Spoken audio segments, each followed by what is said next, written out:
ನಮಸ್ತೆ, ನಾನು ಕಾವ್ಯ ಹೆಗಡೆ. ಇದೀಗ ಈ ದಿನದ ಪ್ರಮುಖ ಸುದ್ದಿ. ಗೋದ್ರಾ ಹತ್ಯಾಕಾಂಡದಂತಹ ಪರಿಸ್ಥಿತಿ ಮತ್ತೊಮ್ಮೆ ನಡೆಯಬಹುದು ಅಂತ ಬಿಕೆ ಹರಿಪ್ರಸಾದ್ ಅವರು ಹೇಳಿಕೆಯನ್ನ ನೀಡಿದ್ದಾರೆ. ಮೂರನೇ ಸಮನ್ಸ್ಗೂ ಕೇಜ್ರಿವಾಲ್ ಅವರು ಡೋಂಟ್ ಕೇರ್ ಅಂತ ಹೇಳ್ತಿದ್ದಾರೆ. ಇಸ್ರೇಲ್ ಪರವಾಗಿ ಬೇಹುಗಾರಿಕೆ ಸಂಬಂಧಪಟ್ಟಂತೆ ಟರ್ಕಿಯಲ್ಲಿ 33 ಜನರನ್ನ ಬಂಧನಕ್ಕೆ ಒಳಗಾಗುವಂತೆ ಮಾಡಲಾಗಿದೆ. ಜನವರಿ 22ರಂದು ರಾಮ ಮಂದಿರ ಉದ್ಘಾಟನೆ ಮಾಡುವಂತಹ ಸಂದರ್ಭದಲ್ಲಿ ಗೋದ್ರಾ ಹತ್ಯಾಕಾಂಡದಲ್ಲಿ ನಡೆದಿರುವಂತಹ ವಿಚಾರಗಳು ಮತ್ತೊಮ್ಮೆ ಮರುಕಳಿಸಬಹುದು ಅಂತ ಹೇಳಿ ಹರಿಪ್ರಸಾದ್ ಅವರು ಹೇಳಿಕೆಯನ್ನ ನೀಡಿದ್ದಾರೆ. ಹಾಗಾದ್ರೆ ಯಾಕೆ ಅವರು ಈ ಮಾತನ್ನ ಹೇಳಿದ್ದಾರೆ ಅನ್ನೋದ್ರ ಬಗ್ಗೆ ಮಾಹಿತಿ ಇಲ್ಲಿದೆ ನೋಡಿ. ಇದೇ ಜನವರಿ 22ರಂದು ಅಯೋಧ್ಯೆಯಲ್ಲಿ ಭವ್ಯ ರಾಮ ಮಂದಿರ ಉದ್ಘಾಟನೆ ನೆರವೇರ್ತಾ ಇದೆ. ಈ ಐತಿಹಾಸಿಕ ಕಾರ್ಯಕ್ರಮಕ್ಕೆ ಆಹ್ವಾನಿಸಿದ ವಿಚಾರ ರಾಜ್ಯ ರಾಜಕೀಯದಲ್ಲಿ ತೀವ್ರ ಚರ್ಚೆಗೆ ಗುರಿಯಾಗಿದೆ. ಅಯೋಧ್ಯೆ ರಾಮ ಮಂದಿರ ಲೋಕಾರ್ಪಣೆಗೆ ದಿನಗಣನೆ ಶುರುವಾಗುತ್ತಿದ್ದಂತೆಯೇ ಕಾಂಗ್ರೆಸ್ ಬಿಜೆಪಿ ನಾಯಕರ ಮಧ್ಯೆ ರಾಜಕೀಯ ಜಿದ್ದಾಜಿದ್ದಿ ಶುರುವಾಗಿದೆ. ಅಯೋಧ್ಯೆ ರಾಮ ಮಂದಿರ ಉದ್ಘಾಟನಾ ಕಾರ್ಯಕ್ರಮದ ಬಗ್ಗೆ ಮಾತನಾಡಿರುವಂತಹ ಕಾಂಗ್ರೆಸ್ ಹಿರಿಯ ನಾಯಕರು ಆಗಿರುವಂತಹ ಬಿಕೆ ಹರಿಪ್ರಸಾದ್ ಅವರು ತೀವ್ರ ವಾಗ್ದಾಳಿಯನ್ನ ನಡೆಸಿದ್ದಾರೆ. ಅಯೋಧ್ಯೆ ರಾಮ ಮಂದಿರದ ಉದ್ಘಾಟನೆ ಕಾರ್ಯಕ್ರಮ ಧಾರ್ಮಿಕ ಕಾರ್ಯಕ್ರಮ ಅಲ್ಲ, ಅದೊಂದು ರಾಜಕೀಯ ಕಾರ್ಯಕ್ರಮ ಆಗ್ತಾ ಇದೆ ಅಂತ ಹೇಳಿದ್ದಾರೆ. ಧಾರ್ಮಿಕ ಕಾರ್ಯಕ್ರಮ ಆಗಿದ್ರೆ ನಾವೆಲ್ಲರೂ ಅಯೋಧ್ಯೆಗೆ ಹೋಗ್ತಿದ್ವಿ. ಧಾರ್ಮಿಕ ಕಾರ್ಯಕ್ರಮವಾಗಿದ್ರೆ ಧಾರ್ಮಿಕ ಮುಖಂಡರು ಭಾಗವಹಿಸುತ್ತಿದ್ರು, ಧರ್ಮ ಗುರುಗಳು ನಡೆಸಿಕೊಡ್ಬೇಕಾಗಿತ್ತು. ಆದ್ರೆ ಈಗ ಅದು ಹಾಗಿಲ್ಲ. ಪ್ರಧಾನಿ ನರೇಂದ್ರ ಮೋದಿ ಅವರು ಉದ್ಘಾಟನೆಯನ್ನ ಮಾಡುತ್ತಿರೋದ್ರಿಂದ ರಾಜಕೀಯ ಕಾರ್ಯಕ್ರಮ ಎಂದು ಬಿಕೆ ಹರಿಪ್ರಸಾದ್ ಅವರು ಹೇಳಿಕೆಯನ್ನ ನೀಡಿದ್ದಾರೆ. ಇದೇ ವೇಳೆ ಆತಂಕವನ್ನ ವ್ಯಕ್ತಪಡಿಸಿದ ಬಿಕೆ ಹರಿಪ್ರಸಾದ್ ಅವರು ಅಯೋಧ್ಯೆಗೆ ಹೋಗುವವರಿಗೆ ಸರ್ಕಾರವೇ ರಕ್ಷಣೆಯನ್ನ ಕೊಡಬೇಕು. ಗೋದ್ರಾ ಹತ್ಯಾಕಾಂಡದ ರೀತಿ ಮತ್ತೊಮ್ಮೆ ಏನಾದ್ರೂ ಆಗಬಹುದು. ನಮಗೆ ಈ ಬಗ್ಗೆ ಮಾಹಿತಿ ಸಿಗ್ತಾ ಇದೆ. ಮಾಹಿತಿ ಇದ್ದೇ ನಾನು ಮಾತನಾಡ್ತಾ ಇದ್ದೀನಿ ಅಂತ ತಿಳಿಸಿದ್ದಾರೆ. ಬಿಜೆಪಿಯವರು ಈಗ ಬೊಬ್ಬೆಯನ್ನ ಹೊಡೆಯುತ್ತಿದ್ದಾರೆ. ಶಾಂತಿ ಕದಡುವ ಸಂದರ್ಭದಲ್ಲಿ ಕ್ರಮವನ್ನ ಕೈಗೊಳ್ಳಬೇಕು. ಬಾಬರಿ ಮಸೀದಿ ಧ್ವಂಸ ಮಾಡಿದ್ದು ಅಪರಾಧವೇ. ಎಲ್ಕೆ ಅಡ್ವಾಣಿಯವರ ಮೇಲೆ ಇರುವ ಕೇಸ್ ಇನ್ನೂ ಕ್ಲಿಯರ್ ಆಗಿಲ್ಲ. ಇದನ್ನ ನಮ್ಮ ಸರ್ಕಾರ ಗಂಭೀರವಾಗಿ ಪರಿಗಣನೆ ಮಾಡುತ್ತದೆ ಅಂತ ಹೇಳಿದ್ದಾರೆ. 31 ವರ್ಷಗಳ ಹಳೆಯ ಪ್ರಕರಣವನ್ನ ಈಗ ತೆಗೆಯುತ್ತಿದ್ದಾರೆ ಸಿದ್ದರಾಮಯ್ಯ ಅವರು ಅಂತ ಹೇಳಿ ಅಶೋಕ್ ಅವರು ಗುಡುಕ್ತಾ ಇದ್ದಾರೆ. ಹಾಗೆ ಕರಸೇವಕನನ್ನ ಬಂಧನೆ ಮಾಡೋದ್ರಲ್ಲಿ ಇನ್ಸ್ಪೆಕ್ಟರ್ ಅವರು ತುಂಬಾ ಕಾಳಜಿಯನ್ನ ವಹಿಸಿದ ಹಾಗೆ ಕಾಣಿಸ್ತಾ ಇದೆ. ಬೇರೆ ಕೇಸ್ ಇರ್ಲಿಲ್ವಾ ಇನ್ಸ್ಪೆಕ್ಟರ್ಗೆ ಅಂತ ಅಶೋಕ್ ಅವರು ತರಾಟೆಗೆ ತೆಗೆದುಕೊಂಡಿದ್ದಾರೆ. ಹಾಗಾದ್ರೆ ಏನದು ಸ್ಟೋರಿ? ಇಲ್ಲಿದೆ ನೋಡಿ ಮಾಹಿತಿ. 31 ವರ್ಷಗಳ ಹಿಂದೆ ಅಯೋಧ್ಯ ಪ್ರಕರಣದಲ್ಲಿ ಕರಸೇವಕರ ಬಂಧನಕ್ಕೆ ಹುಬ್ಬಳ್ಳಿಯಲ್ಲಿ ಭಾರಿ ವಿರೋಧ ವ್ಯಕ್ತವಾಗಿದೆ. ವಿರೋಧ ಪಕ್ಷದ ನಾಯಕರು ಆಗಿರುವಂತಹ ಅಶೋಕ್ ನೇತೃತ್ವದಲ್ಲಿ ಶಹರ ಠಾಣೆ ಎದುರಲ್ಲಿ ಉಗ್ರ ಹೋರಾಟವನ್ನ ಮಾಡಲಾಗ್ತಾ ಇದೆ. ಪ್ರತಿಭಟನೆಯಲ್ಲಿ ಮಾತನಾಡಿದ ವಿಪಕ್ಷ ನಾಯಕ ಅಶೋಕ್ ಅವರು ಬೆಂಕಿಯನ್ನ ಹಚ್ಚುವುದೇ ಸಿಎಂ ಸಿದ್ದರಾಮಯ್ಯ ಅವರ ಕೆಲಸ. ಯಾವುದೇ ಮನೆಗೆ ಕರೆದುಕೊಂಡು ಹೋದ್ರೂ ಆ ಮನೆಯನ್ನ ಒಡಿತಾರೆ, ಬೆಂಕಿಯನ್ನ ಹಚ್ಚು ಅಂಬಾಸಿಡರ್ ಸಿದ್ದರಾಮಯ್ಯ. ಹೀಗಾಗಿ ರಾಜ್ಯದಲ್ಲಿ ಹಿಂದೂ ವಿರೋಧಿ ಸರ್ಕಾರವಿದೆ. ರಾಮನಿಗೆ ಜೈ ಅಂದ್ರೆ ಜೈಲಿಗೆ ಹಾಕುವ ಕೆಲಸ ನಡೀತಾ ಇದೆ.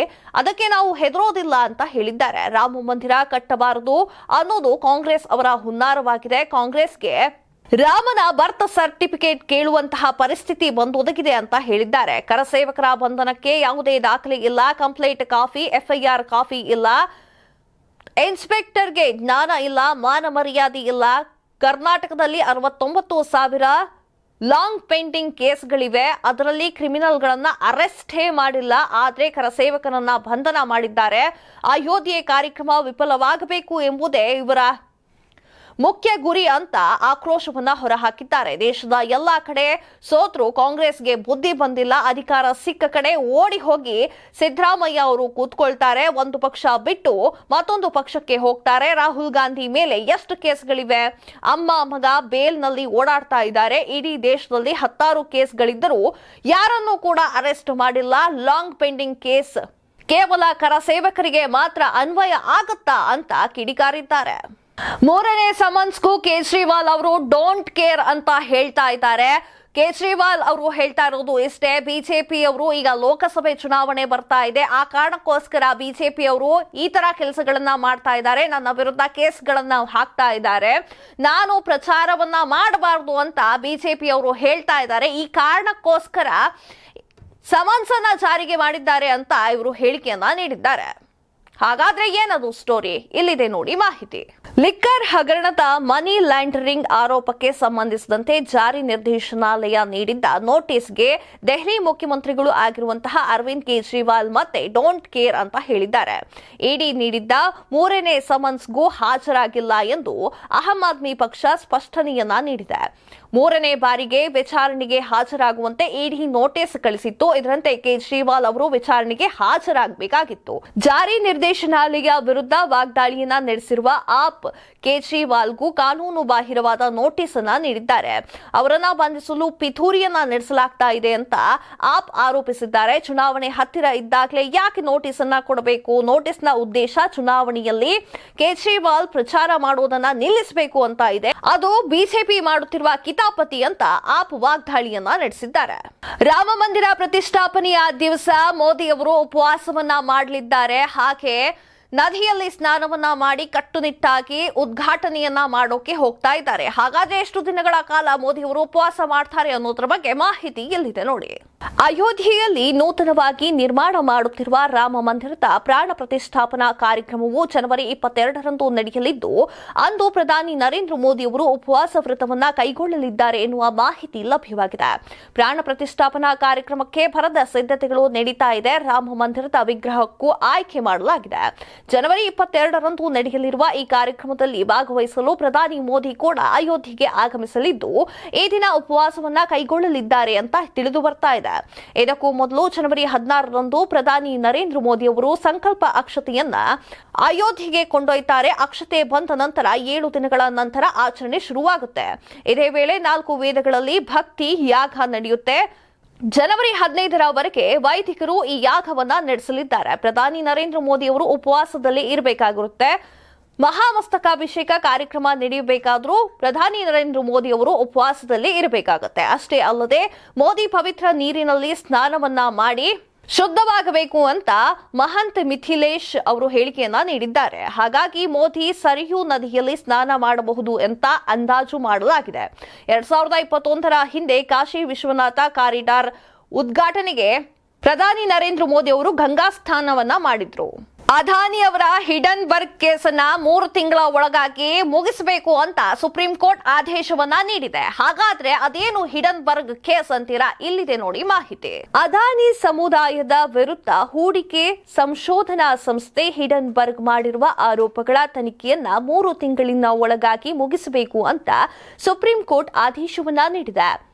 ಷೇರು ಬೆಲೆ ತಿರುಚಿದ ಪ್ರಕರಣಕ್ಕೆ ಸಂಬಂಧಿಸಿದಂತೆ ಅದಾನಿ ಹಿಡನ್ಬರ್ಗ್ ವಿವಾದದ ಬಗ್ಗೆ ಸಲ್ಲಿಕೆ ಮಾಡಲಾಗಿದ್ದ ಅರ್ಜಿಗಳ ತೀರ್ಪಿನ ವೇಳೆ ಸುಪ್ರೀಂ ಕೋರ್ಟ್ ಹೀಗೆ ನಿರ್ದೇಶನವನ್ನ ನೀಡಿದೆ. ಅದಾನಿ ಸಮೂಹದ ವಿರುದ್ಧ ಇದ್ದ 24 ಆರೋಪಗಳ ಪೈಕಿ ಈಗಾಗಲೇ 22 ಪ್ರಕರಣಗಳ ತನಿಖೆ ಪೂರ್ಣಗೊಂಡಿದೆ. ತನಿಖೆ ಬಗ್ಗೆ ಸಿಬಿಗೆ ಇರುವ ಅಧಿಕಾರವನ್ನ ನಾವು ನಿಯಂತ್ರಿಸಲು ಬರೋದಿಲ್ಲ ಎಂದು ನ್ಯಾಯಮೂರ್ತಿಗಳು ಆಗಿರುವಂತಹ ಡಿವೈ ಚಂದ್ರಚೂಡ್ ಅವರು ಹೇಳಿದ್ದಾರೆ. ಅಲ್ಲದೆ ಈ ಪ್ರಕರಣದ ತನಿಖೆಯನ್ನ ವಿಶೇಷ ತನಿಖಾ ದಳ ಅಥವಾ ಇನ್ಯಾವುದೇ ತನಿಖಾ ಸಂಸ್ಥೆಗಳಿಗೆ ಹಸ್ತಾಂತರ ಮಾಡುವ ಅನುಮತಿ ಇಲ್ಲ ಅಂತ ಸುಪ್ರೀಂ ಕೋರ್ಟ್ ಹೇಳಿಕೆಯನ್ನ ನೀಡಿದೆ. ಸಂಸತ್ತಿನ ಕೆಳಮನೆಯಿಂದ ಉಚ್ಚಾಟಿಸಲ್ಪಟ್ಟಿರುವಂತಹ ಮಮೋಹಾ ಅವರು ಇನ್ನೊಂದು ಅರ್ಜಿಯನ್ನ ಸಲ್ಲಿಕೆ ಮಾಡಿದ್ದಾರೆ. ಹಾಗಾದ್ರೆ ಮಮೋಹಾ ಅವರು ಎಲ್ಲಿ ಅರ್ಜಿಯನ್ನ ಸಲ್ಲಿಕೆ ಮಾಡಿದ್ದಾರೆ, ಹಾಗೆ ಸಂಸತ್ತಿನ ಬಗ್ಗೆ ಇವರು ಏನನ್ನ ಮಾತನಾಡಿದ್ದಾರೆ ಅನ್ನೋದ್ರ ಬಗ್ಗೆ ಸಂಕ್ಷಿಪ್ತ ಮಾಹಿತಿ ಇಲ್ಲಿದೆ ನೋಡಿ. ಸಂಸತ್ತಿನ ಕೆಳಮನೆಯಿಂದ ತಮ್ಮನ್ನ ಉಚ್ಚಾಟಿಸುವುದನ್ನ ಪ್ರಶ್ನಿಸಿ ಟಿಎಂಸಿ ಸಂಸದೆ ಮಹುವಾ ಮೊಹಿತ್ರಾ ಅವರು ಸಲ್ಲಿಸಿರುವ ಅರ್ಜಿಗೆ ಪ್ರತಿಕ್ರಿಯಿಸುವಂತೆ ಲೋಕಸಭೆಯ ಪ್ರಧಾನ ಕಾರ್ಯದರ್ಶಿ ಅವರಿಗೆ ಸುಪ್ರೀಂ ಕೋರ್ಟ್ ಬುಧವಾರ ಸೂಚನೆಯನ್ನ ನೀಡಿದೆ. ನ್ಯಾಯಮೂರ್ತಿಗಳಾಗಿರುವಂತಹ ಸಂಜೀವ್ ಖನ್ನಾ ಹಾಗೂ ದೀಪಾಂಕರ್ ದತ್ತಾ ಅವರನ್ನ ಒಳಗೊಂಡು ಪೀಠ ಮಹುವಾ ಅವರ ವಿರುದ್ಧ ಉಚ್ಚಾಟನೆ ಆದೇಶಕ್ಕೆ ತಡೆ ನೀಡಿ ಸದನದ ಕಲಾಪಗಳಿಗೆ ಹಾಜರಾಗಲು ಅನುಮತಿಯನ್ನ ನೀಡುವಂತೆ ಆದೇಶವನ್ನ ಹೊರಡಿಸಿದೆ.